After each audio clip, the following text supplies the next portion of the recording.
Le Premier ministre Laurent Lamotte, accompagné de la ministre du Tourisme Stéphanie Balmire-Vildroin, ont effectué ce lundi une visite à Jalousie, vaste bidonville actuellement en cours de transformation dans le cadre d'un projet qui consiste à peindre les différentes maisons de ce quartier populaire. Le chef du gouvernement a profité de sa présence pour visiter les maisons construites dans le cadre du projet 16-6. Le Premier ministre et la ministre du Tourisme étaient ce lundi en visite dans le quartier de Jalousie pour voir de leurs propres yeux les maisons de ce grand bidonville qui viennent d'être repeintes. Un projet que la primature supporte totalement, a fait savoir Laurent Lamotte. En ce sens, le Premier ministre annonce d'autres programmes dans Jalousie pour faire de ce quartier une zone plus attrayante. Nous allons continuer, nous allons adokiner 2 km route dans Jalousie. Nous allons mettre électrification avec panneaux solaires. Il y a plus que 80 panneaux pour l'installer là. Nous allons ranger, nous allons équiper les centres de santé là. Nous allons continuer à investir dans le bloc sanitaire, dans l'espace de jeu, dans un terrain et basket que nous allons faire là pour que la jeunesse soit capable d'amuser dans Jalousie de manière à ce qu'elle soit capable d'épanouir. Parce que c'est important pour nous investir dans la population, pour investir dans le peuple. Pour sa part, la ministre du Tourisme, Stéphanie Vildroin, souligne que Jalousie doit devenir désormais une attraction touristique pour les visiteurs à Pétionville. Je dis à nous Jalousie, nous avons une belle peinture sous caillou, côté nous que je dis un tableau.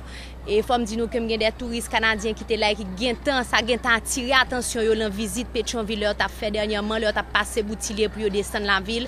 Ils ont passé, déjà que un effet positif de toute peinture ça que le gouvernement a mis en place pour et Jalousie. Pétionville, selon Madame Vildroin, est sur la liste des destinations touristiques car, dit-elle, elle comporte plus de 850 chambres d'hôtel et 150 restaurants hors pair. Donc, des mesures vont être prises pour mieux sécuriser cette commune, révèle Stéphanie Vildroin. Donc au niveau du ministère du Tourisme et avec mairie, on a collaboré étroitement pour nous voir comment que nous ca sécuriser visiteurs leur venir le soir Pétionville. Nous connaissons nous gagner et police touristique que nous allons mettre bientôt sous pied et au cours du mois de juin et nous allons gagner un important nombre de policiers qui pourraient aller dans la rue Pétionville pour assurer que visite l'en fait, pour assurer que moun ka descendre dans place Saint-Pierre visiter à pied, passer devant et l'église là, allouer artisans yo.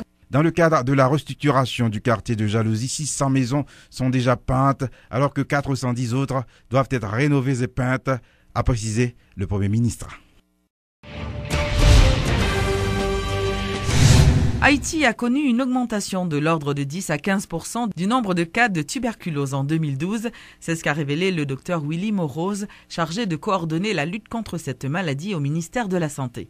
Le docteur Morose attribue en partie cette augmentation à la promiscuité qui règne dans les camps de sinistrés depuis le séisme. La pauvreté, la promiscuité et qui rendent ceux qui sont proches des patients qui ne sont pas placés sous traitement et les rendent vulnérables parce que comment on attrape la maladie d'abord, c'est les BK véhiculés par la tour, la parole, le chant et l'éternuement, c'est comme ça et vous comprenez pourquoi la promiscuité, le fait de vivre sur des tentes, et énormément de gens vivent sous un même toit et quand l'air ne se renouvelle pas, c'est très facile de respirer l'air que des malades et l'air contenant des BK dans l'entourage des malades. La tuberculose a préexisté au temps même de tel. La tuberculose était là, c'est une maladie séculaire évidemment qui est là depuis longtemps, mais des situations catastrophiques comme le tremblement de terre augmentent les facteurs de risque. Oui, mais on avait combien avant?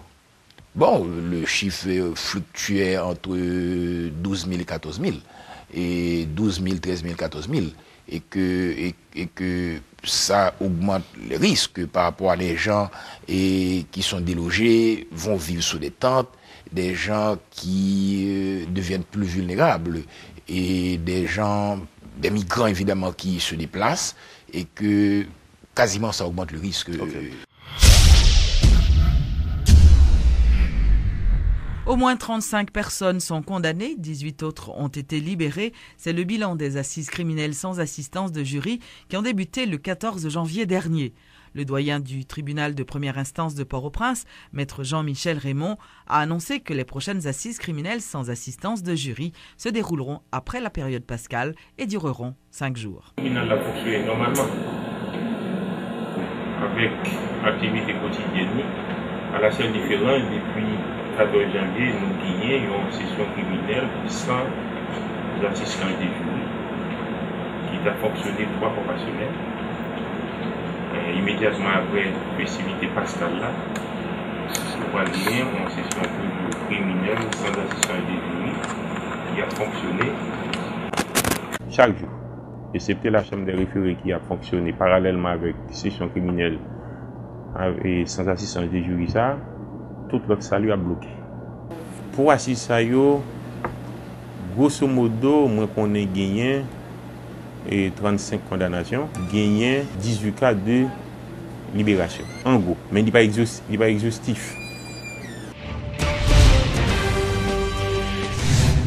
Lancement vendredi dernier par le ministère de l'Agriculture de la campagne agricole printemps-été 2013 supportée par la USAID à travers le projet Winner. Suivez les explications du directeur de l'USAID en Haïti, Herbie Smith. Le gouvernement américain renouvelle sa volonté de travailler main dans la main avec le gouvernement haïtien pour que les paysans, véritables piliers de cette activité, soient les premiers bénéficiaires d'une campagne réussie. Agriculture côté Winner, travailleurs. Année passée, nous te faisions une belle campagne. Année ça, nous avons l'esprit progrès et modernisation pour nous joindre plus bons résultats, plus grosse production, pour nous fait plus l'argent et puis pour nous vivre plus bien. Moi, je voulais remercier tout le gouvernement haïtien pour collaboration, ça a qui baille un pile fruit. Aujourd'hui, dans tête ensemble avec le secteur privé, gain contrat qui s'y bout tout produit agricole yovan.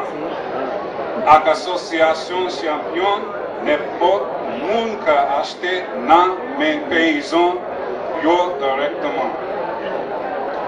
Le gouvernement américain content d'en parler nous tout notre travail dans tête collée pour la vie haïtienne qui vit mieux.